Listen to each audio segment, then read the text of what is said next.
As the train was leaving, my daughter waved at me with a big smile on her face. It had been about 2 months since she last saw my husband, and she was eagerly looking forward to visiting him. As soon as she boarded the train, I sent a message to my husband. About 4 hours after I got home, my daughter called me. I had told her to call when she arrived, so I assumed it was her checking in. "Hello, Sarah. Did you make it to San Francisco and meet up with your father?" I asked. Her response, in an unhappy voice, caught me off guard. "Mom, come and pick me up, please." "What's wrong?" I asked, concerned. "I didn't get to meet Dad." "What do you mean?" "I don't know, but I haven't heard from him. When I went to his house, some strange woman turned me away." "What?" "My name is Liddy. I have a family of 3 with my husband, Robert, and our 11-year-old daughter, Sarah. I conceived my husband's child while I was still in college, so I'm 32 years old now. After our baby was born, I managed to finish college with my parents' support. Since then, I have been a housewife. The unexpected pregnancy and early marriage caused confusion and concern among those around us, making it a difficult time. However, my husband assured me that he had always planned to marry me and it was just a matter of time. After graduating, my husband got a job at a well-known company. With a good starting salary and company housing, we didn't struggle financially and lived happily together. We didn't have a traditional honeymoon phase, but our daughter was so precious that it didn't matter. My husband adored her and always took care of her on weekends, allowing me to relax and spend time with friends. Life was good, and I had no complaints. Time flew by, and soon our daughter started elementary school. By then, my husband had been working for the same company for about 7 years and had been promoted. Although he had more responsibilities and came home later, we still enjoyed family road trips on weekends and created many happy memories. I believed these joyful times would continue for a long time. However, one day, my husband's company decided to transfer him. Despite having a family, our daughter was already 11 years old, and he could no longer refuse the transfer due to her age. Moreover, this new assignment was crucial for his career, and his future promotions depended on it. Since the company had many replacements for him, this relocation was unavoidable for his advancement. With our daughter soon entering junior high and high school and the expenses that come with it, I had to support his transfer for his career growth. The assignment was supposed to last about 6 months, which seemed manageable. However, my daughter was worried about being away from her father. My husband reassured her that he would call every day and visit on weekends to keep her from feeling lonely. Even though she was sad about not seeing her dad as often, my daughter accepted it. We saw him off with smiles, and a few days later, he called us on video, spending a lot of time talking with our daughter. He made sure to call before she even missed him, leaving me to wonder which one of them was the child. Seeing my husband and daughter talking on the phone is so heartwarming. I could tell they were getting along well with each other. On the first weekend, he was too busy to come home, but the next week, he made time and came back on a Friday. I'm grateful to my husband for prioritizing our family amidst his hard work.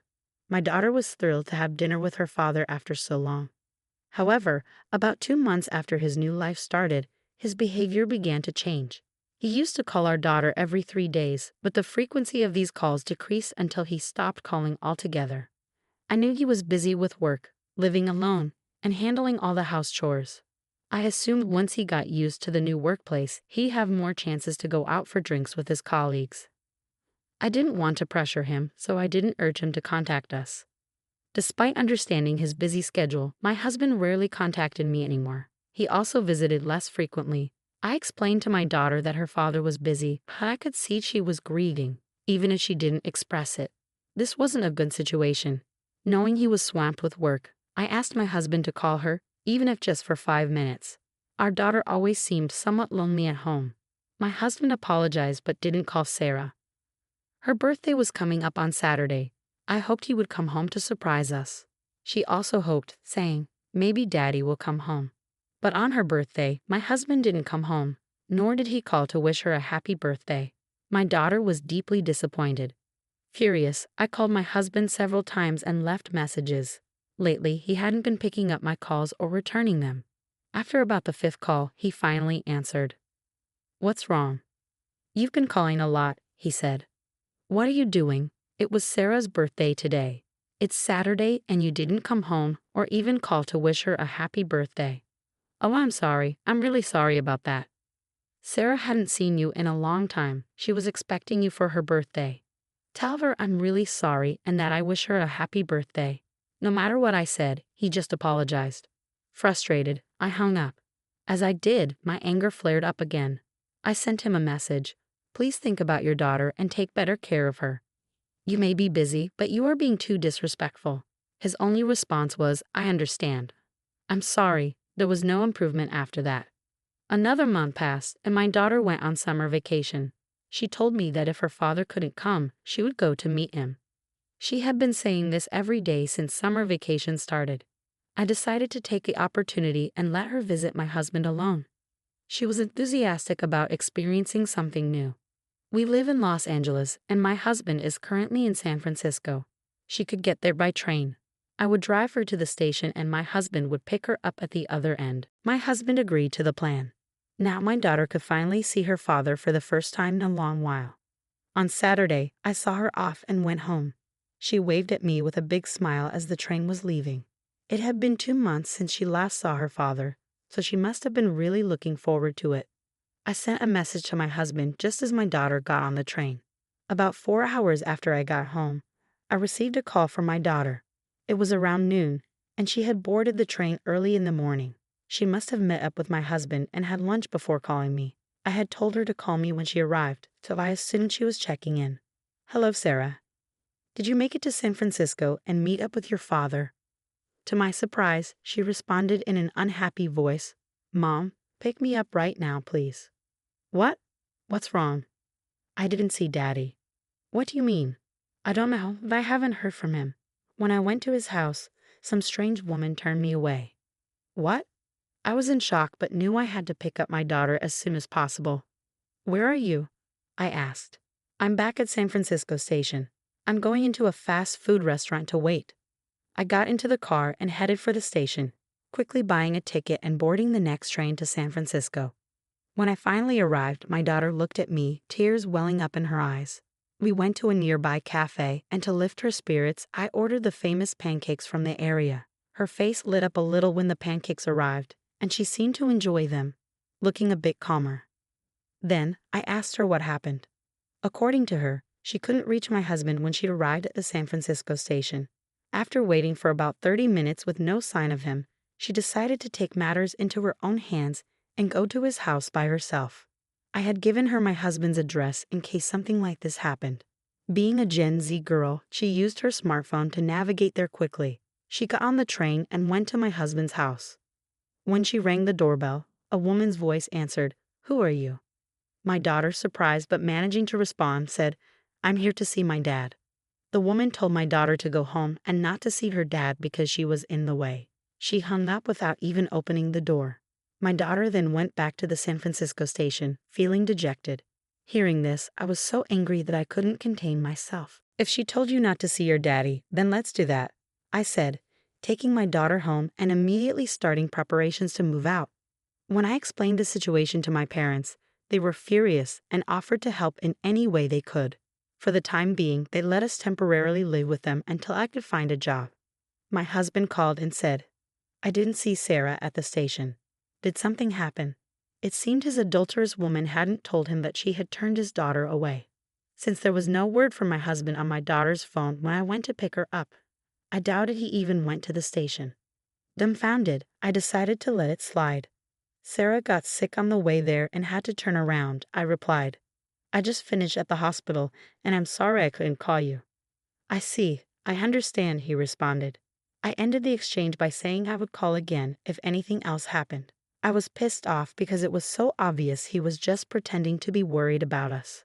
I decided to focus on punishing my husband. First, I sent his belongings to his address. Then, I received the results of the investigation I had ordered from the detective agency. I sent proof of his affair along with a certified letter to his workplace. A few days later, everything must have arrived because my husband called me like a demon. What are you doing? He demanded. Huh? I just thought I'd let you all know what you've been up to, I said. You've got to be kidding me. We're in the middle of a big problem here. Of course we are. That's what I was trying to do. And I can't believe you're sending me my belongings here. I don't need your stuff, and I don't pay rent anymore. What? Sarah and I moved out of that apartment. Oh, you left that rental apartment. When did you leave? About a month ago. What? Then no one lived there for a month and we still had to pay the rent. Well, that's true, but it's in your name, so it's none of my business. No. You're about to be 2 months behind on your rent and get evicted. Is that why I've been getting calls from an unknown number lately? We'll be in trouble if we lose that apartment. Why don't you just continue to live in San Francisco?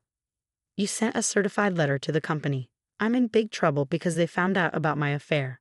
They're going to call a replacement from headquarters and move me back to Los Angeles. If you send me all this stuff, it will be hard for me to go back to Los Angeles, especially without a home there. I almost laughed because the plan worked better than I had anticipated. But then I calmed myself and said, you've hurt Sarah and me so much that you're going to have to pay the price. And it's not over yet. I'm going to demand a divorce, alimony, and child support. Oh no, let's just go through the lawyers and get this over with, I said, hanging up the phone. After that, I hired a lawyer and everything proceeded as I had declared. The divorce was finalized without incident and alimony was claimed against my ex-husband and his mistress. I also asked for child support from my ex-husband. The unprecedented incident of my husband returning from a transfer because of his affair made him the target of laughter within the company. Female employees gave him mean looks, and he could no longer expect a promotion. But he couldn't quit because he had to pay alimony and child support. He must feel ashamed of himself. My daughter became disillusioned with her father, and when he apologized and said he wanted to see her, she refused. He really deserved it. I was able to find a job, and my daughter and I now live happily together in an apartment. I'm working hard to support